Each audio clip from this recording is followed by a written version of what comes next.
কিন্তু বুক ফাটিয়ে দিচ্ছে একদম হাও হাও করে কাঁদছে মুর্দা বলছে যে আমার জন্য যারা খাচ্ছে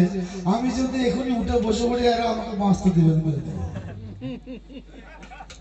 তাহলে কাঁদছে কার জন্য চিন্তা করে একমাত্র মুর্শিদই হচ্ছে আপন আর কেউ আপন নাই মুর্শিদকে রসুল আর রসুল আর আল্লাহ পার্থক্য নয় এটা কোরআন বলে দিয়েছে ওই একজনই আপন আছে কি কোন শ্মশানে পোড়াতে নিয়ে যাচ্ছে সেই লাশ যদি আবার দাঁড়িয়ে পড়ে তাকে রাখবে ঘরে নিয়ে আসবে তাকে কেউ ঢুকাবে কবরে সে উঠে দাঁড়িয়ে গেছে আর তাকে বাড়িতে আনবে তার সঙ্গে বসবাস করবে তাই